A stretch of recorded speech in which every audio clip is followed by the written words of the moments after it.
अस्सलाम वालेकुम नाजरीन, क्रिकेट की ताज़ा तरीन अपडेट हासिल करने के लिए मेरे चैनल को सब्सक्राइब कर लें। World championship of legends West Indies को शिकस्त, पाकिस्तान ने पहला सेमीफाइनल जीत लिया।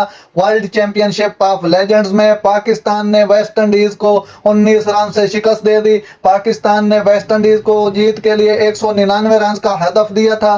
पाकिस्तानी टीम ने मुकर्ररा 20 ओवर में 8 विकेटों पर 198 रन बनाए थे। जवाब में वेस्ट इंडीज टीम 179 के स्कोर पर ढेर हो गई।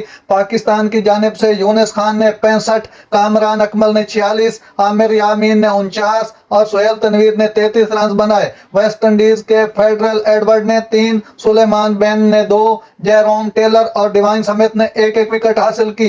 पाकिस्तान की तरफ से सोहेल खान ने बहुत ही शानदार बॉलिंग करने का मुजाहरा किया। 3.5 ओवर में 21 रन देकर 4 विकेटें उड़ाई। उसके बाद वहाब रियाज ने 4 ओवर में 35 रन देकर 2 खिलाड़ियों को आउट किया। उसके बाद शोएब मलिक ने 2 ओवर में 26 रन देकर 2 विकेटें हासिल की। इस तरह वेस्ट इंडीज की टीम 199 रन का ताक़ुब करने में नाकाम रही और 179 रन पर ऑल आउट हो गई। इस तरह पाकिस्तान सेमीफाइनल जीत कर फाइनल में पहुंच गया है। नाजरीन, ऐसी बर वक्त खबरें सुनने के लिए मेरे चैनल को सब्सक्राइब कर लें। अल्लाह हाफिज।